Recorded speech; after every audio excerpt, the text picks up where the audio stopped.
Attorney Ricky Tumutorgo, nagtataguyod ng katotohanan, nakikipaglaban para sa bayan. Sabi ni Garcia, complicated daw ang kaso ni Marcoleta kasi mayroon daw salin na pinadala sa kanila ang ombudsman. Ang salin daw hindi naman daw nila saklaw yun eh. Kasi ang sa kanila lang susi. Ang salin daw ombudsman na yun, hindi na sa kanila. Yan ang sabi ni Marcoleta ay ni Garcia. Kaya hindi daw nila kaagad madesisyonan. Komplikado. Dapat po maglalabas na po eh. Kaya lang po bigla na-complicate dahil ang ombudsman po mismo ang nag-refer sa amin. Nung mismong complaint na iyon, nirefer po sa amin ng opisina ng ombudsman. Pwede po sabihin siguro ng iba, lalo na po, pasensya na, yung po mga hindi naman technical na tao. Pwede sabihin, hindi, pwede namang ilabas yan. Total, bayaan na natin yung nasa law department yun. Total, parehas po yung kaso eh. Parehas po yung akusasyon, parehas po yung aligasyon. So ano po ba yun? Pwede ba namin i-consolidate, pagsamahin? O dapat magkaiba yung treatment?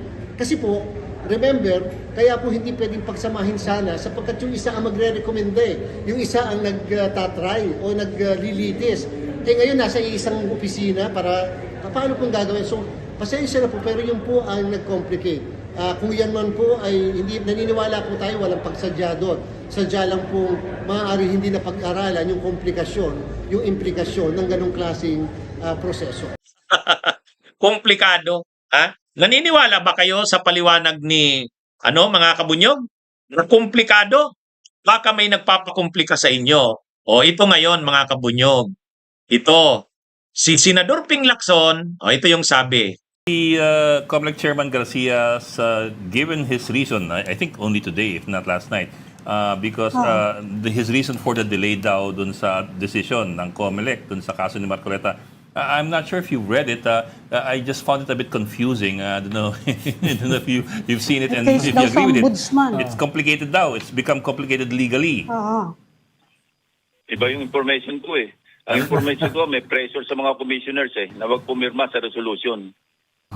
Coming from Sir... The plot Not from the thickens. government.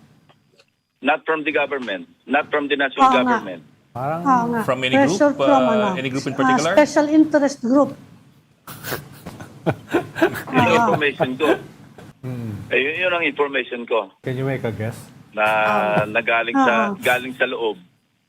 Galing sa loob ng COMELEC? Galing sa loob ng COMELEC. Okay. Oh, hindi. Alam mo, maliit lang yung mundo Pressure sa Kaya, COMELEC. Yes, kaya nga eh. yun ang alam kong reason. I will clarify. Information ko yan doon sa loob. Hindi ko sinasabing validated yan. Na ang information, merong pressure. Hindi sa akin galing yan ha. Sabi ni Lacson, kaya hindi pinipirmahan ng mga COMELEC commissioners yung resolution tungkol sa SOSI case dahil may grupong nagpipressure. Galing na yan kay Lacson ha. Ang tanong, anong grupo kaya yan? Grupo kaya yung nagpipressure na yan? Ay sigurado tayo, nagpipressure na yan ng grupo ay grupo na kinabibilangan ni Marcoleta. Wala nga namang tutulungan si Marcoleta ng grupo na yan. Wala naman siyang koneksyon sa grupo na yon. Di ba?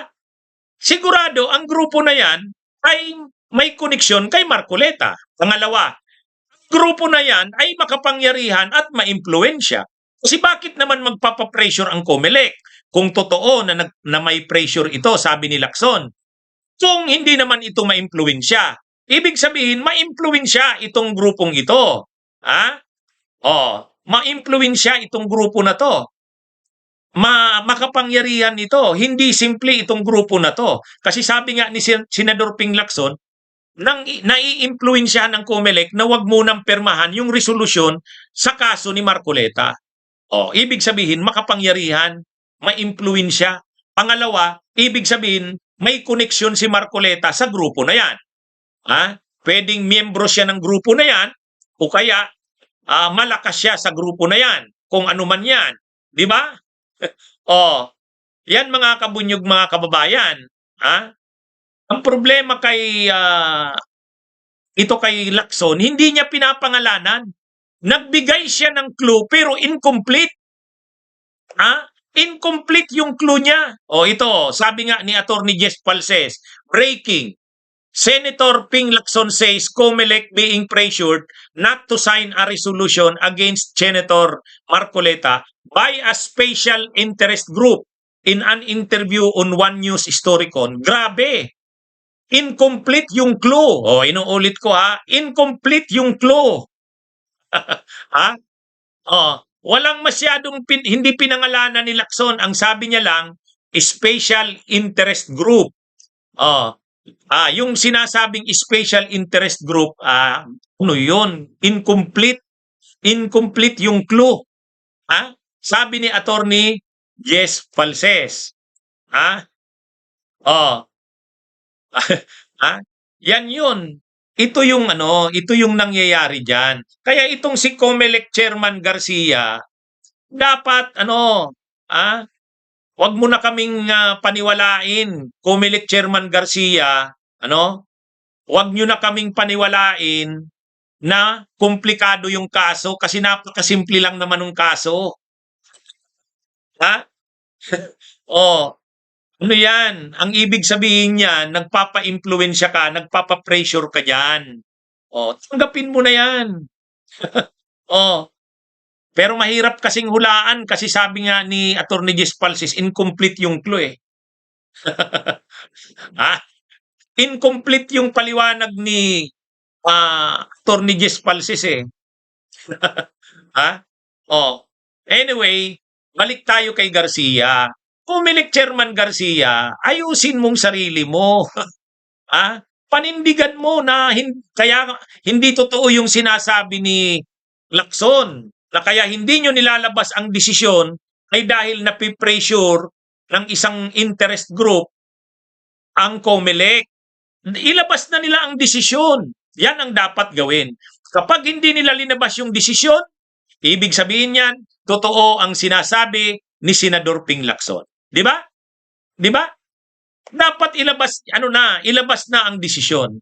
I-disqualify na si Marcoleta kung talagang may mga ebidensya ng election offense. I-disqualify na si Marcoleta. Bunyog, bunyog, halikan na kasama ka. Bunyog, kapag buklod ay may pag-asa. Luzon, Visayas, Mindanao, isa ang pananaw. Sa bagong Pilipinas ang bunyog isisigaw.